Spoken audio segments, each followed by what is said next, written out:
Welcome to Almas Jacob live. मैं हूं Almas Jacob और आप देख रहे हैं red heifer has been sacrificed.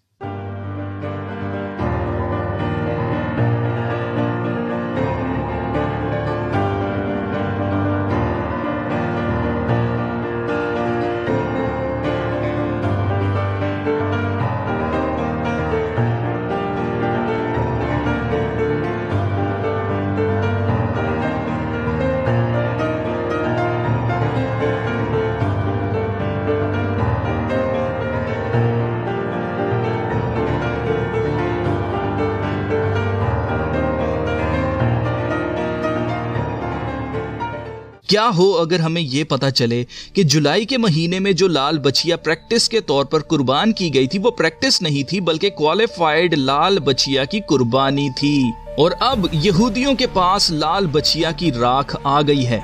आप जरा ये क्लिप देखें।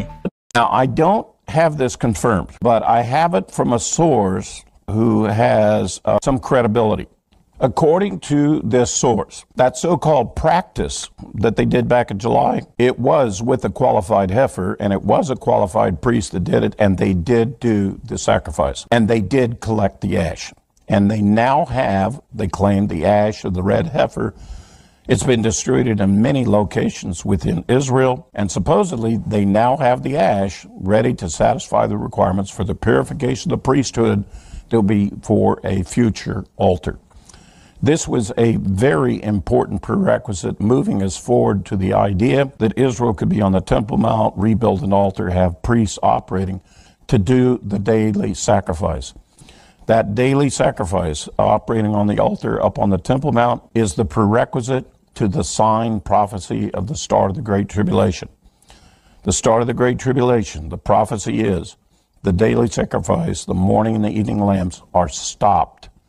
Now, it obviously has to have been started first, but when it gets stopped, that's the sign that the Great Tribulation has begun, according to the prophet Daniel and according to what the Messiah instructed his disciples on the Mount of Olives. तो जीजो, इस clip में कोई मिसियानिक यहूदी मजहब से ताल्लुक रखने वाला प्रीस्ट है जिसका नाम मैं नहीं जानता, मुझे नहीं पता ये कौन है।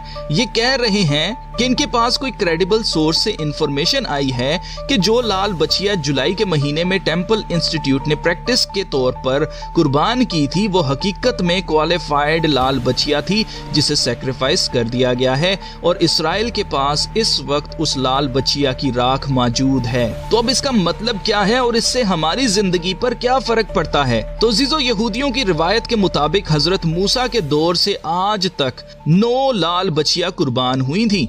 पहली लाल बछिया जिसे हजरत मूसा ने खुद कुर्बान किया, बाकी 8 ऐसे ही बाद में जब जब हैकल बनाई गई तब तब इसकी राख बनाई गई, और ऐसे 9 लाल बछिया कुर्बान की गई थी।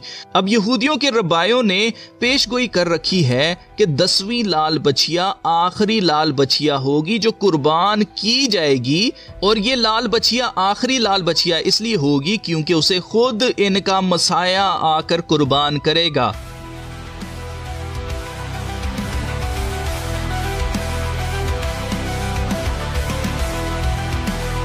क्योंकि हजरत मूसा ने कहा था कि तुम्हारे भाइयों में से मेरे जैसा एक नबी आएगा। तो यहूदियों का मानना है कि मसाया वही नबी है जिसके बारे में हजरत मूसा ने कहा था, और वो मूसा की तरह लाल बछिया को खुद कुर्बान करेगा।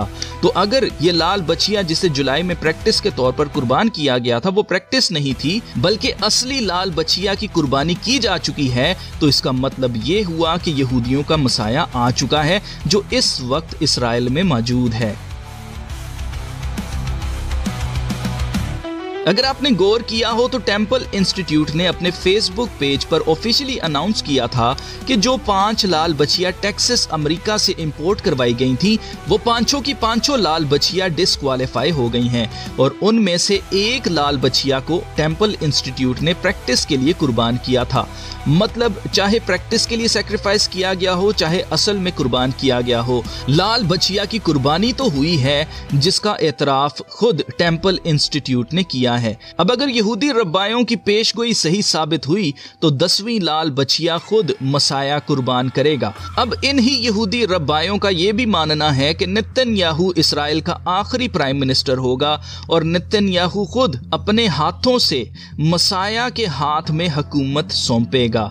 ट्रंप ने भी ऐसे ही अपने इलेक्शंस के दौरान मसीहियों से कहा था कि निकलो मसीहियों, इस बार सिर्फ वोट करो, 4 साल में हम सब कुछ फिक्स कर देंगे और आपको फिर कभी वोट करने की जरूरत नहीं पड़ेगी। आप जरा ये क्लिप देखें। Christians get out and vote just this time. You won't have to do it anymore. 4 more years, you know what? It'll be fixed, it'll be fine. You won't have to vote anymore, my beautiful Christians. I love you, Christians. I'm a Christian. I love you. Get out. You gotta get out. अब Trump के सदर बनते ही एक fictional novel जिसका नाम 1900 और the last president है वो ट्रेंड करने लग गया था, क्योंकि इस नॉवल के मुताबिक ट्रंप अमेरिका का आखिरी सदर होगा। अब लाल बचिया की कुर्बानी आखिर की ही क्यों जाती थी और इसका इस्तेमाल कैसे किया जाता था? तो अजीजो, हैकल जहां खुदा की हजूरी होती थी और कोई इंसान नापाकी की हालत में हैकल में दाखिल नहीं हो सकता था, क्योंकि जो नापाकी की हालत में दाखिल होता था वो मारा जाता था। इसलिए इंसान मर ना जाए, खुदा ने खुद कौम इसराइल को लाल बचिया की कुर्बानी और राख बनाने और उसे इस्तेमाल करने का सारा तरीका बताया, जिसका जिक्र हम गिनती की किताब उसके चैप्टर 19 में पढ़ सकते हैं। जो शख्स भी मुर्दा इंसानों के कांटेक्ट में आता था, जैसे मुर्दों को दफनाना, कब्रिस्तान में से गुजरना या किसी लाश के पास से भी गुजरना, इसराइलियों को नापाक कर देता था, क्योंकि इसराइल का खुदा जिंदा खुदा है, वो मुर्दों का खुदा नहीं है। इसलिए मुर्दों के कांटेक्ट में आने वाला हर इंसान नापाक गिना जाता था। अब एक इंटरेस्टिंग बात सुने। यीशु मसीह ने कहा था मुर्दों को अपने मुर्दे दफनाने दो। यीशु मसीह ने मुर्दों को जिंदा किया, वो खुद भी मुर्दों में से जिंदा हुए थे। लेकिन वेटिकन जो रोम में मौजूद है वो कब्रिस्तान के बिल्कुल ऊपर बना हुआ है। ऐसे ही कई चर्चिस के अहाते के अंदर ही कब्रिस्तान बनाया जाता है, जैसे चर्च ऑफ होली सेपल्कर जो यरूशलेम में है, उसमें कई क्रूसेडर बादशाहों की कब्रें मौजूद हैं। ऐसे ही वेस्टमिंस्टर एबी कैथेड्रल में भी कई बरतानवी बादशाहों की कब्रें मौजूद हैं। इसराइल का खुदा अब तक यकसा है, मतलब हमारा खुदा तब्दील नहीं होता, वो वही खुदा है जो वो पहले था और आज भी वो वैसा ही है। तो वही खुदा जो जिंदों का खुदा है, जो मुर्दों के पास से भी गुजरने को नापाकी मानता है, ये चर्चेस नापाकी में उसकी इबादत कैसे कर सकते हैं? Think about it.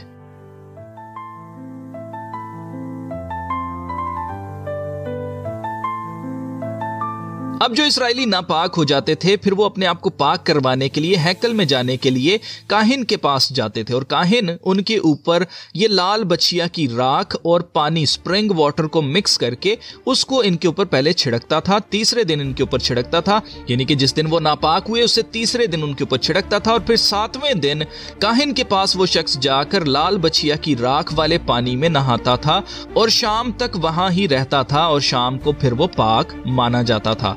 अब क्योंकि 2000 साल से इसराइल के पास हैकल नहीं है, तो ये सब नापाक हैं और हैकल में जाने के लिए इन्हें पाक होना पड़ेगा, इसलिए इन्हें लाल बचिया की राख की जरूरत है।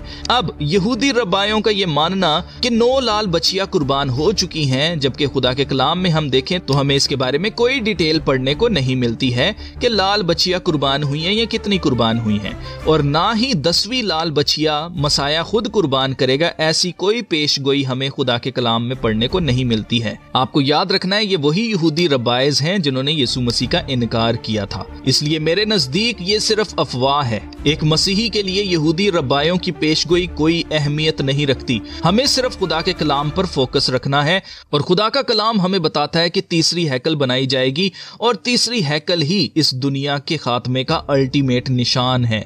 ये लाल बचिया की कुर्बानी को तो छुपा सकते हैं, लेकिन तीसरी हैकल को नहीं।